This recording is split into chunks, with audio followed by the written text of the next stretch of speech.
dalam kehidupan kami.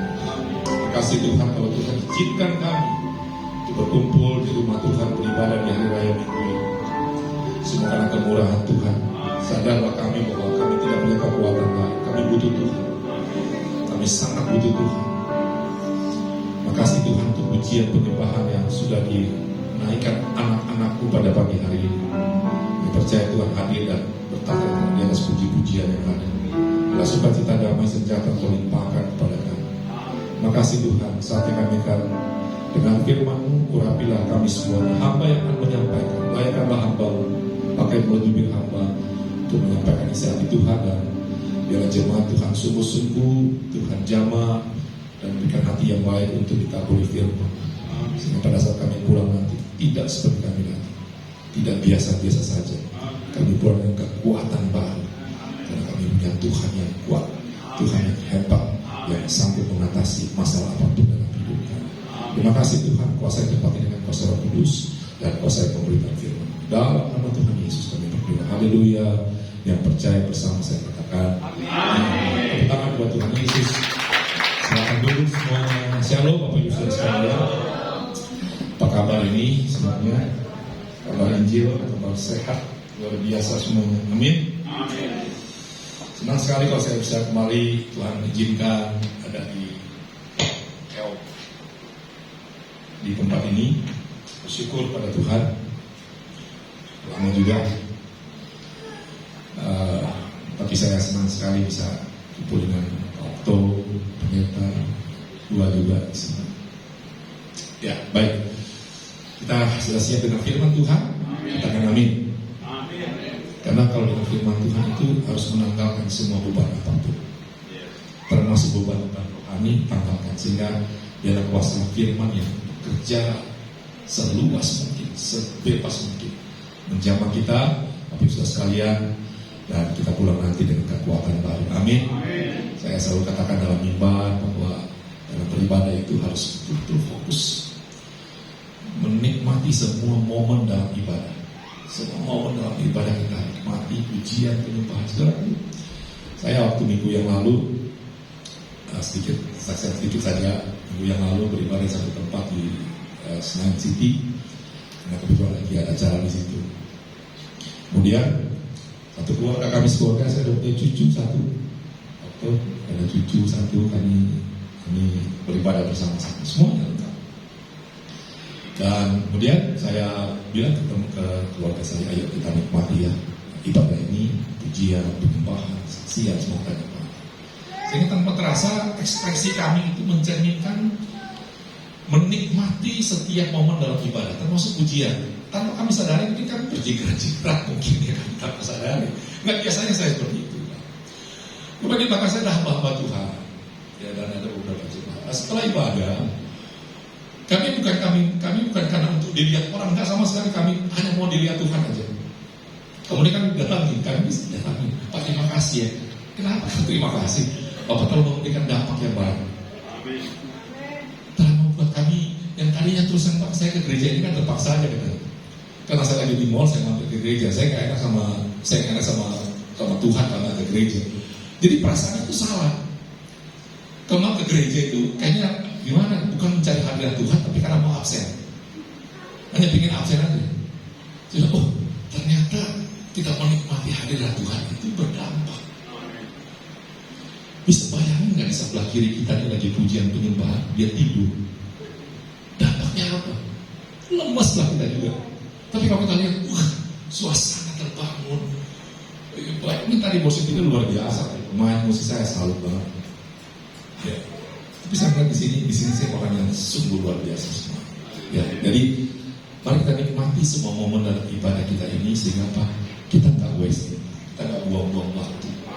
Ya, ke gereja, sudah siap kan ke gereja. Tapi di sini semuanya sudah siap. Amin. Saya cerita pengalaman pribadi saya saja, dan saya kaget tuh, apa Tuhan besar-besar. Ya, banyak mereka dulu di belakang waktu datang, saya jadi risih maksudnya. Terima kasih ya. Tadi saya agak lemes, tapi mau lihat keluarga Bapak menikmati hadirat Tuhan, kami terbawa, dan Bapak mudah memberikan dampak yang bagus. Gitu kan. Jadi jangan salah, kehadiran kita di kursi kita masing-masing berdampak pada yang lain. Ya, mulai minggu depan, ayo nikmati semua momen dalam ibadah doa, aminkan, pujian, aminkan, apalagi firman Tuhan, aminkan. Amin, puji Tuhan. Nah, pada pagi hari ini, Bapak Ibu sekalian, kita akan sama-sama membaca dan membaca firman Tuhan yang terambil dari Markus, ya, Markus pasal yang kelima. Ya, Markus pasal yang kelima. Saya akan bacakan buat Bapak Ibu sekalian. Markus pasal yang kelima, ayatnya yang ke-35. Ayat 35. Ya.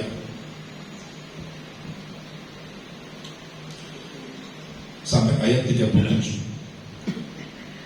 Demikian firman Tuhan. Markus 35, Markus 5, maaf ya, Markus 5, 35 sampai 37. Kita bisa baca, lihat di depan ya.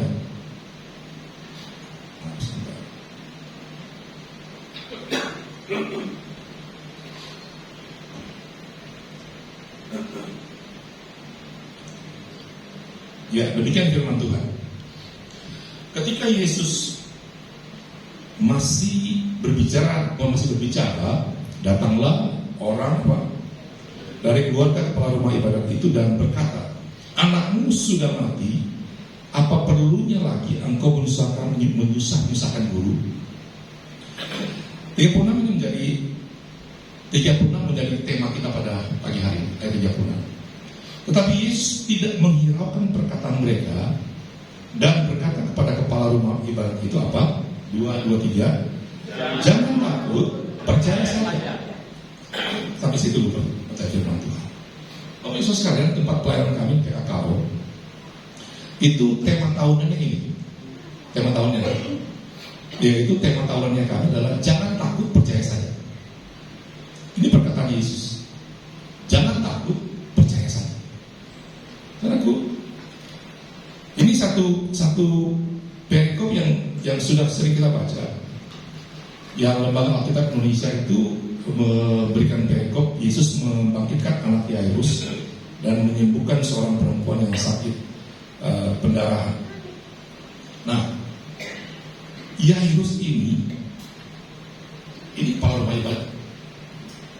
Kita tahu sendiri, kepala rumah ibadat itu artinya dia mengerti, dia orang yang ngerti, orang rohani lah seperti itu, mengerti tentang keimanan. Tetapi Bapak Ibu sekalian, kalau kita baca pada ayat selanjutnya, ternyata orang yang sampai diberikan gelar kepala rumah ibadat itu juga ada rasa takut. Ada punya perasaan takut. Nah, saudaraku, pertanyaan terbesarnya adalah dia takut kalau anaknya tidak disembuhkan. Itu takut.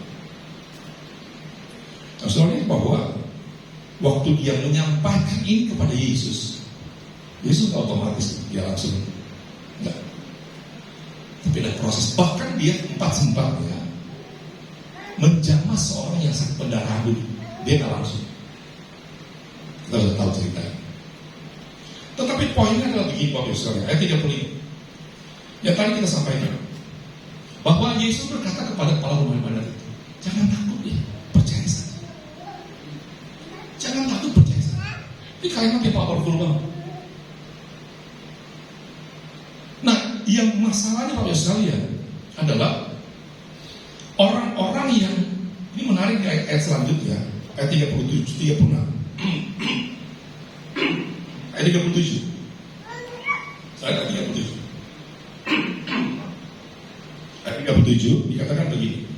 Lalu Yesus tidak memperbolehkan seorang pun ikut serta kecuali Petrus, Yakobus, Yohanes, dan saudara Yakobus. Saudaraku, ingat bahwa orang yang tidak percaya kepada perkataan Yesus, dia akan ikut serta. Hati-hati orang yang tak percaya. Yesus berkata begini, jangan takut, percaya saja. Dan kemudian kita melakukan perkataan Yesus, nggak diajak. Yesus ngajak masuk. Ternyata memang sesuatu yang kita abaikan Yesus ini berdampaknya luar biasa. Pertamanya banyak, nggak diikut sertakan. Hati-hati dengan setiap kita yang kadang-kadang mengabaikan setiap perkataan-perkataan Tuhan Yesus. Dia bilang jangan takut, percaya saja. So, kita mulai timang-timang. Benar gak sih? Ini benar gak sih? Kita mulai punya logika, kita mulai berpikir. Padahal Tuhan bilang jangan takut, percaya saja. Saudaraku, saya katakan apa ketakutan terbesar atas hati? Apa yang kita rasakan? Rasa takut apa yang sedang melanda kita? Rasa takut calon pilpres tak kalah mungkin kejadian, atau mungkin rasa takut masa depan kita mau seperti apa, rasa takut terhadap kesehatan kita, rasa takut terhadap keuangan kita mungkin, rasa takut terhadap pekerjaan kita mungkin, rasa takut terhadap efek pandemi yang mungkin jangan masih ada lagi, rasa takut terhadap apapun dalam kehidupan ini yang Bapak Ibu sekalian, mungkin juga yang belum punya pasangan berpikir kapan saya punya pasangan, ada rasa takut seperti itu.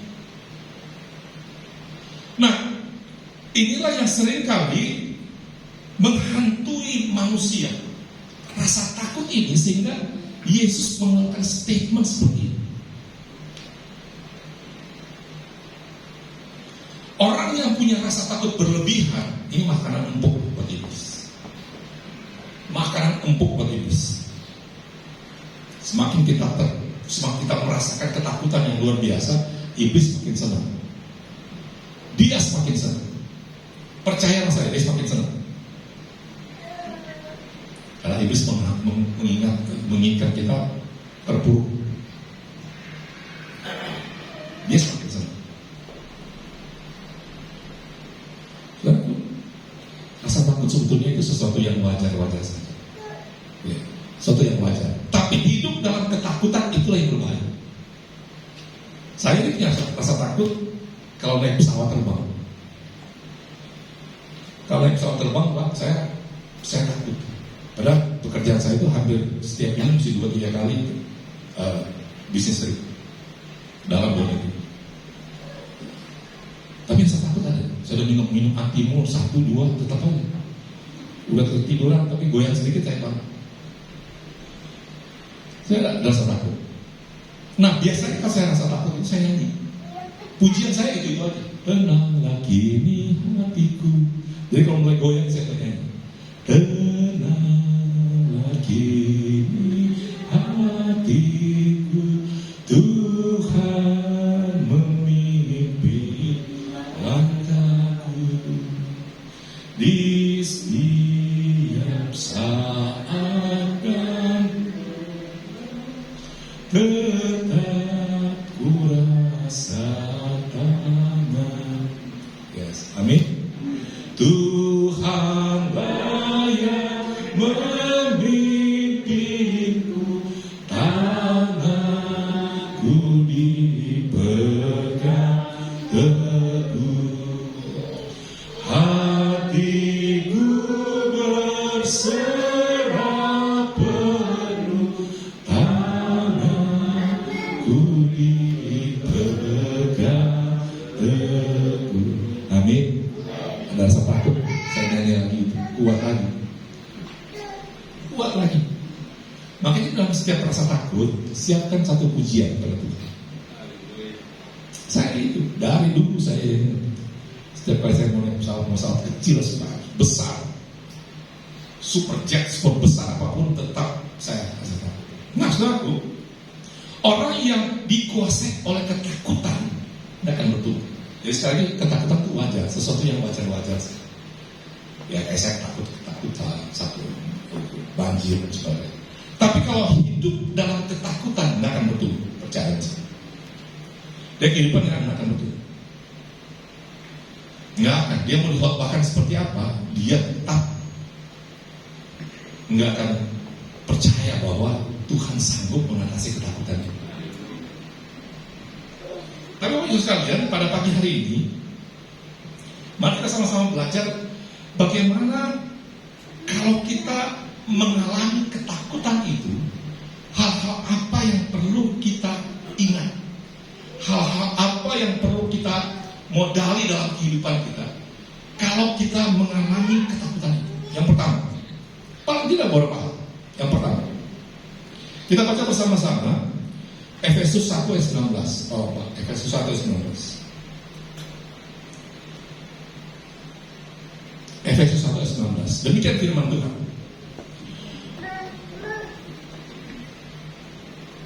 Yes.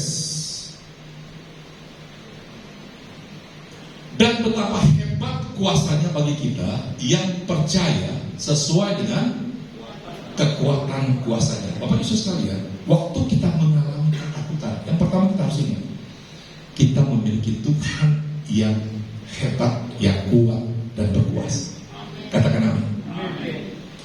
Waktu kita mengalami ketakutan yang seperti yang saya sebutkan tadi, takut apapun bentuknya, kita harus ingat ayat ini, bahwa saya punya Tuhan yang kuat dan berkuasa. Betapa hebat kuasanya bagi kita yang percaya sesuai dengan kekuatan kuasa. Amin. Jadi yang pertama, kalau kita mengalami ketakutan, yang pertama harus kita ingat bahwa kita memiliki Tuhan yang kuat dan hebat. Katakan sekali lagi, amin. Apa yang kita harus lakukan ketika kita memahami betul bahwa dia punya Tuhan yang hebat? Yang kita perlu lakukan, kita berdoa. Kita tahu ini ayat ini, kita sampaikan ketakutan kita kepada Tuhan. Amin. Sampaikan lewat doa. Nggak bisa dengan berdiam, oh ya, oke. Tapi kita harus komunikasikan dengan Tuhan.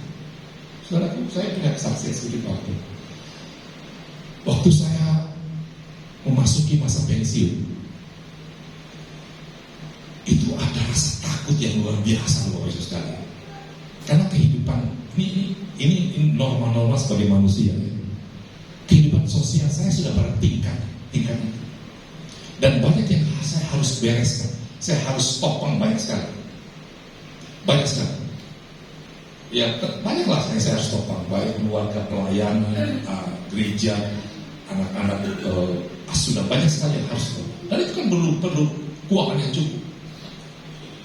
Waktu saya masih posisi direktur utama, itu kan masih cukup dengan segala fasilitas yang ada, ya cukup lah ya. Tapi waktu pemberitahuan masa pensiun, ada rasa takut yang tidak terkirakan. Nggak bisa dipungkiri. Setahun sebelumnya saya diberikan surat oleh manajemen masa persiapan pensiun. Jadi saya boleh ambil kursus, ambil seminar apapun dalam luar negeri, boleh untuk persiapan saya masih.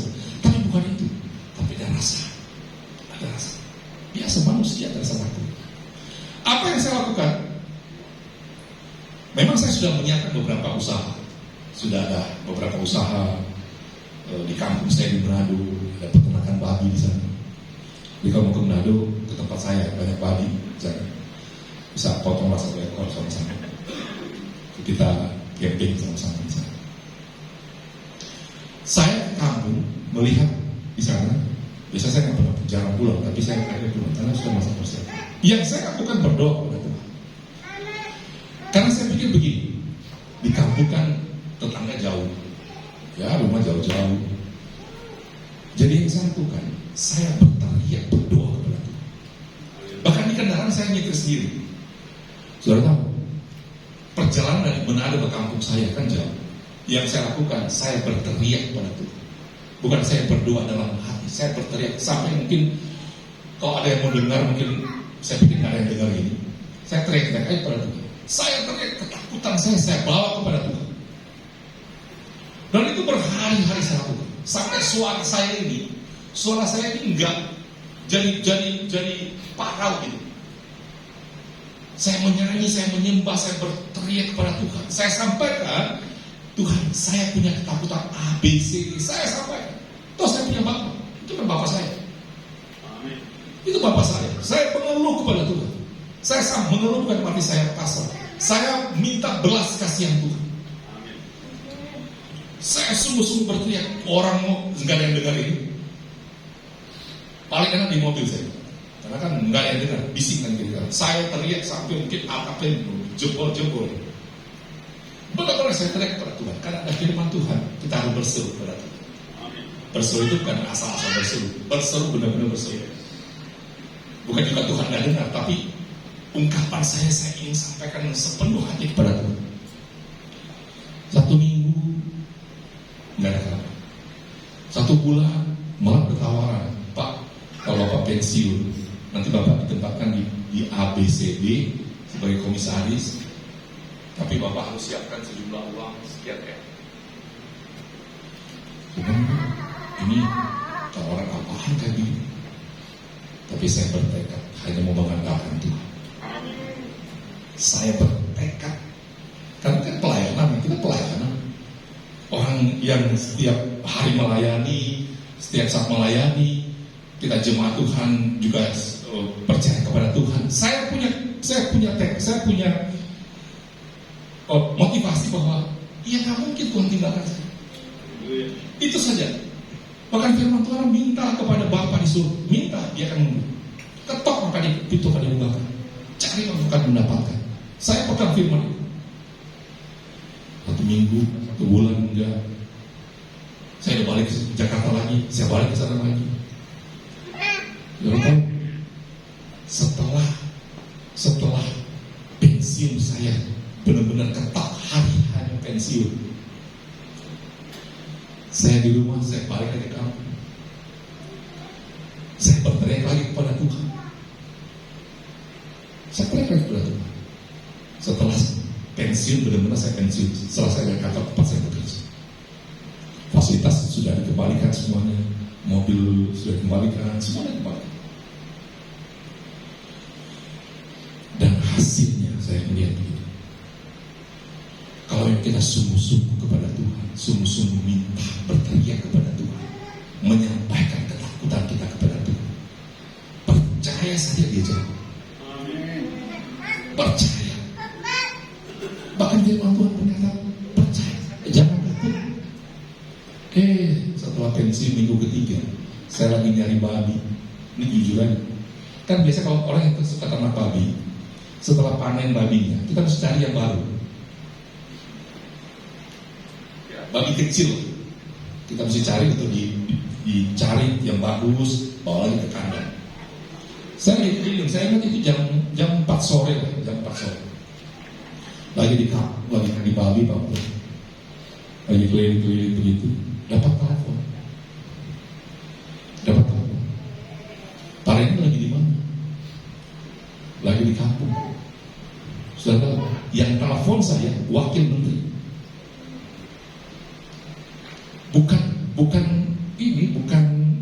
Bukan staf biasa Pak yang telepon saya. Itulah Tuhan kita. Kalau dia mau menjawab doa kita, nggak perlu jawabannya. Dia ada Tuhan yang sedang merintih, yang sedang menyampaikan ketakutan. Ya, anaknya Amin kan jadi pendeta lagi. Bisa tahu? Dia katakan begini, lagi di mana Pak? Lagi di kampung Pak. Besok kapan bisa ke Jakarta? Oh ini kan setiap saat saya bisa ke Jakarta. Besok bisa ke Jakarta? Bisa. Oh saya sudah ada harapan. Tuhan terima kasih. Jadi doa saya bukan lagi ketakutan, saya teriak ucapan syukur. Saya berdoa Bapak Ibu sekalian untuk itu. Saya jujur, saya biasa saya teriak. Orang mau bilang orang gila, tapi ada yang lihat kan? Nggak apa-apa, saya teriak-teriak. Sampai di Jakarta, pagi-pagi, saya jam 11 dari kementerian telepon, Pak Leni, boleh minta CV dan KTP terakhir? Oh dengan senang hati, saya bilang, wah sudah tanda-tanda kedua, sudah mulai tanda-tanda kedua. Saya kirim, saya penasaran kok belum dijawab. Saya telepon, Pak sudah diterima Pak Leni, sudah diterima. Oke, puji Tuhan. Sudah tahu, besok hari tiba-tiba dikasih tahu lagi, Pak Leni, siap hari Jumat pelantikan. Sudah tahu hari Jumat pelantikan. Masa itu masa pandemi, Pak. Jadi kami pelantikannya online. Saya pikir yang hadir cuma ya paling beberapa orang. Ternyata yang hadir ratusan. Kalau dia onsite kan begitu kan, kita ada janji, ada pendeta, dan sebagainya. Jadi saya pikir ini masih biasa-biasa saja. Saya pakai pakaian biasa saja. Saya pakai jas semuanya kan. Saya pakai kotak-kotak kayak si Yosua. Yang saya mau katakan begini, kalau ada rasa takut, ingat bahwa kita punya Tuhan yang hebat, kuat, dan berkuasa. Dan ketakutan itu kita harus bawa kepada Tuhan. Sampaikan kepada Tuhan, saya detail. Sampaikan kepada Tuhan. Dan dia jawab. Dia jawab.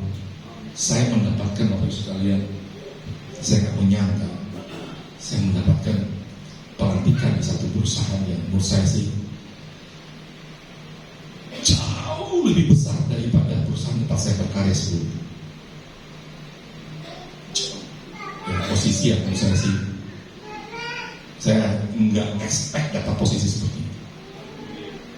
Orang sudah pensiun begini, Pak, masih diberikan kesempatan oleh negara untuk berkarya.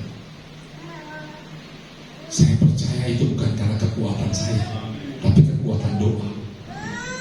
Ada doa yang memang Bapak sekalian harus yakin bahwa Tuhan mengetahui isi hati kita. Amin. Dan puji Tuhan sampai sekarang ini saya berkarya di sini. Di tempatnya Yosua juga. Yosua bekerja di anak perusahaan. Perusahaan gede itu, guys. Labanya saja triliunan. Labanya saja triliun. Bukan omset, labanya saja triliun. Perusahaan tempat saya bekerja dulu labanya miliaran. Besar mana? Triliunan. Itulah Tuhan kita. Tuhan kita. Siapa saya? Orang berpikir begini, jangan-jangan Pak Reni, jangan-jangan dia nih orang Jokowi gitu.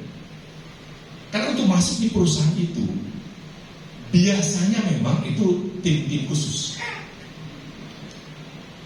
Saya dengan jujur di mimbar ini nggak keluar sepeser pun nggak keluar. Kan nggak boleh bohong di mimbar. Saya hanya mengandalkan Tuhan. Saya hanya mengandalkan Tuhan. Saya mau katakan bahwa Tuhan, saya mohon belas kasihan Tuhan. Ada rasa takut dan saya berseru pada Tuhan. Ingat Bapak Ibu sekalian, lewat kesaksian saya percaya bahwa kita semua harus menyadari betul bahwa kita punya Tuhan yang hidup. Tuhan yang benar-benar hidup dan ingin menjawab setiap permohonan doa. Jadi ingat yang pertama itu ya, bahwa kalau kita mengalami ketakutan, hal yang pertama yang kita harus ingat bahwa kita punya Tuhan yang kuat dan berkuasa. Katakan amin. Tadi Efesus 1:19. Yang kedua, kita baca dalam Mazmur 145 ayat 18. 145 ayat 18. Yang kedua, Mazmur 145 ayat 18. Demikian firman Tuhan. Tuhan dekat pada setiap orang yang berseru kepadanya. Katakan amin. Pada setiap orang yang berseru kepadanya dalam kesetiaan. Tuhan dekat pada setiap orang. Yang kedua, kalau kita mengalami rasa takut, ingat bahwa yang kedua, Tuhan itu dekat. Nggak jauh-jauh amat. Nggak jauh-jauh amat. Tuhan dekat pada setiap orang yang berseru kepada. Kalau berseru kepada Tuhan, coba kita rasakan. Waktu kita berseru berdoa, kita rasakan ada kehadiran Tuhan. Jadi bukan formalitas. Bukan kita berdoa biasa saja, yang ini saya berdoa. Tapi waktu kita berdoa, kita merasakan betul ada kehadiran Tuhan. Itu mantap ya. Amin. Beda kalau kita berdoa ya, apalagi kalau doa makan ya nggak enak, tetangga kiri kanan ya, kita asal berdoa itu mata selesai. Apa doa? Tapi doa kita menikmati kedekatan kita dengan Tuhan. Ya, Tuhan dekat pada setiap orang yang berseru pada. pada setiap orang yang berseru kepadanya dalam kesedihan. Jadi kedua, kalau engkau merasa ketakutan ataupun ada beban apapun yang sedang, pergumulan apapun yang sedang saudara-saudara sekalian alami, jemaat Tuhan alami, ingat bahwa Tuhan itu dekat. Amin. Tuhan dekat. Saya tinggal di Keramat 5, tapi kalau saya punya rumah di Pondok Cabe. Ada rumah di Pondok Cabe, ya puji Tuhan cukup luas rumah. Halamannya maksudnya. Jadi kalau saya ke sana itu, kalau saya di sana dan kemudian keluarga lagi di Keramat 5, ada rasa was-was sedikit. Halaman begitu luas, banyak bunyi-bunyi macam-macam, karena rumah saya kayak memang banyak sekali pohon-pohon. Jadi kalau saya sendiri dan istri saya belum datang, saya nggak bisa tidur. Ada rasa kurang nyaman aja. Kurang nyaman aja. Karena mungkin karena itu apa namanya? Walaupun ada anjing yang jaga halal. Anjing saya 8 ekor Bapak Ibu. Ada 8 ekor anjing. Anjing jaga rumah. 8 banyak juga. Tapi tetap aja. Tapi waktu istri saya datang menemani saya, nggak ada rasa was-was. Saya bisa tidur dengan. Artinya, waktu ada Tuhan dekat kita merasa ada Tuhan yang dekat kita, nyaman kita. Sudah pernah merasakan nggak? Ada istri atau suaminya nggak ada di bersama dengan kita, kok kayaknya ada yang kurang, ada sesuatu yang kurang gitu. Ya, kayak istri, kayak waktu kan istrinya di Amerika.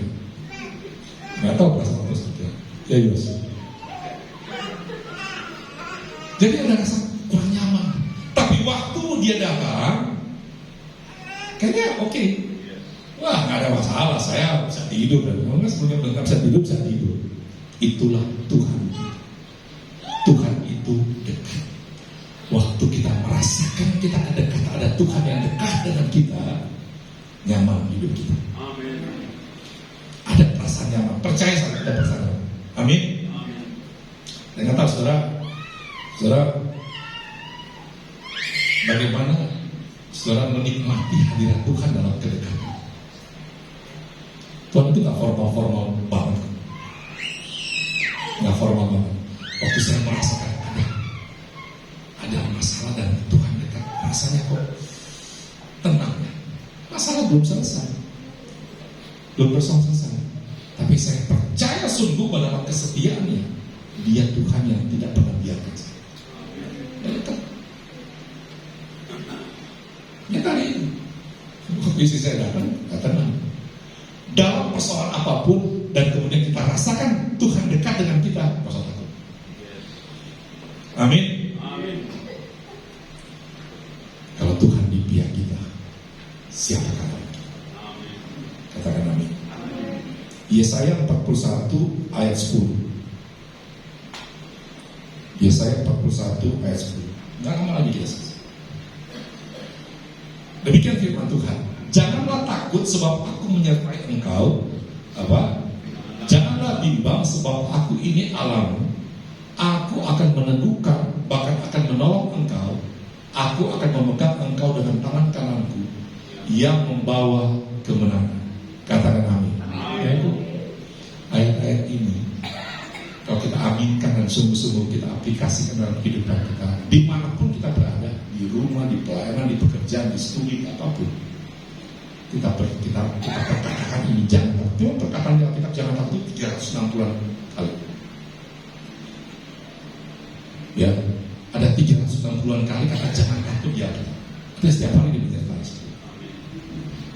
Jangan takut sebab aku menyertai engkau. Jangan bimbang sebab aku ini Allah. Kurang apa lagi perkataan firman. Tapi seringkali kita tahu firman, tapi muncul keraguan karena tekanan dan sebagainya. Tapi pagi hari ini saya berdoa dari mimbar ini. Waktu engkau takut, ingat bahwa Tuhan apa? Dekat dengan kita. Tuhan dekat dengan kita, gak jauh-jauh. Yang terakhir, Matius 26 ayat 73 sampai 74. Matius 26 ayat 73 sampai 74. Demikian firman Tuhan. Tidak lama kemudian orang-orang yang ada di situ datang kepada Petrus dan berkata, pasti engkau juga salah seorang dari mereka, itu nyata dari bahasamu. Mulailah Petrus mengutuk dan bersumpah, aku tidak kenal orang itu, dan pada saat itu juga berkokoklah ayam. Ya, berkokoklah ayam. Matius 26, 73, 74. Nah, saudara, ini apa sih kenapa Petrus menyangkal seperti itu? Karena rasa takut. Dia punya rasa takut. Dibunuhlah, apalah. Dia punya rasa takut. Seorang Petrus bisa menyangkal karena ada rasa takut dalam diri. Nah, yang ketiga, ketakutan dapat membuat kita semua jatuh dalam dosa. Ingat, ketakutan itu bisa membuat kita semua jatuh dalam dosa, seperti Petrus. Jadi dengan kata lain, hati-hati loh masalah ketakutan. Ketakutan sih manusiawi, saya juga punya rasa takut. Tapi hidup dalam ketakutan itu yang membuat kita tidak bertumbuh. Iman kita stagnan di situ aja, nggak bertumbuh.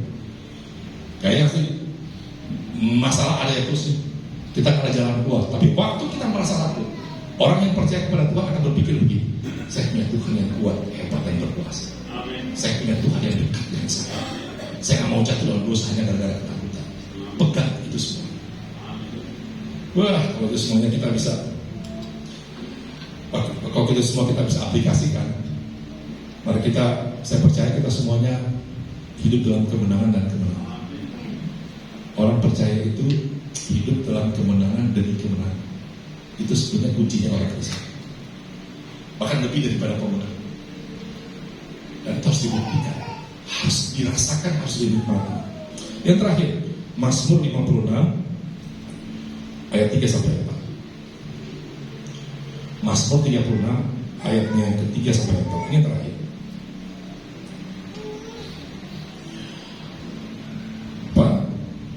Mazmur 56 ayat 3 sampai 4. Ayat 3. Ya. Seterus-terusku menginjak-injak aku sepanjang hari, bahkan banyak orang yang memerangi aku dengan sombong. Lanjut. Waktu aku takut, aku ini apa?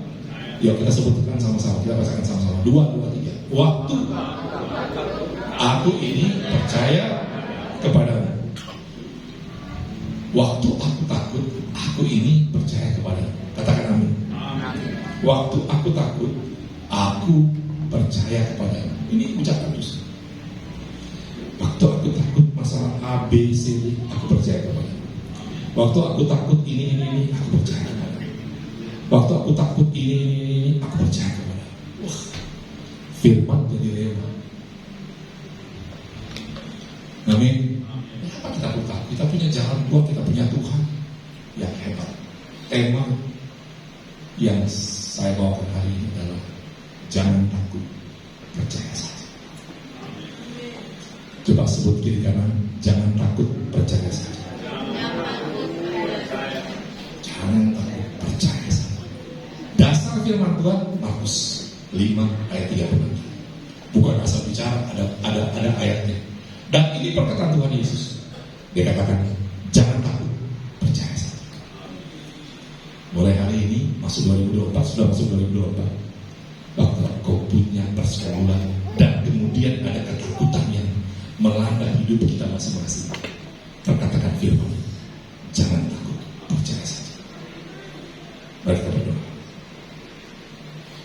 Makasih Tuhan ke firman-Mu yang sudah hamba sampaikan.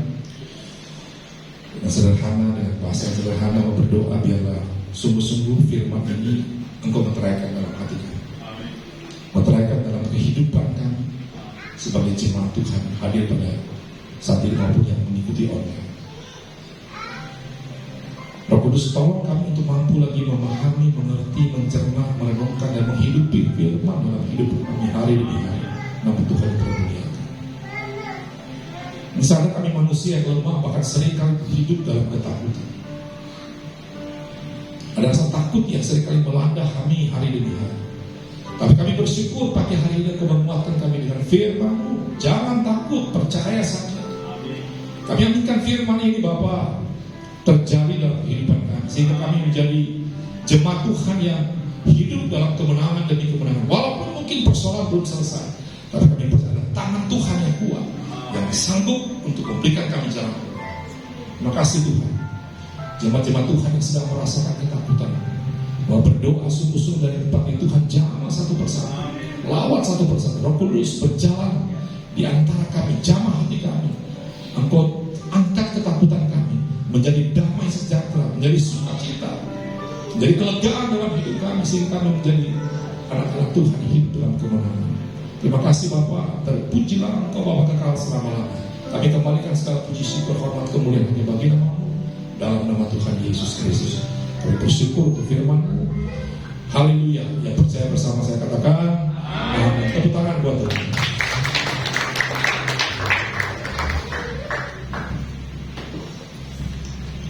Haleluya. Terima kasih Pak Reni atas firman yang luar biasa menguatkan semua jemaat TO.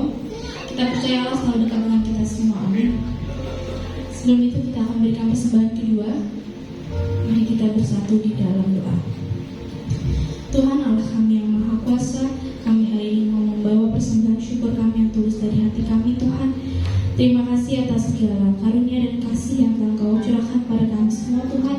Kau memberkati tangan-tangan yang memberi dan mengelolanya, agar semua hanya untuk kemuliaan-Mu saja Tuhan. Di dalam nama Yesus, haleluya, haleluya, amin. Selamat memberi, Tuhan Yesus memberkati.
Kiranya kasih dari Allah Bapa di surga, di dalam nama Tuhan Yesus Kristus, dan persekutuan yang manis dengan Roh Kudus terus menyertai kita sekalian mulai saat ini sampai kekal, bahkan sampai lama-lamanya, dalam berkat nama Tuhan Yesus Kristus.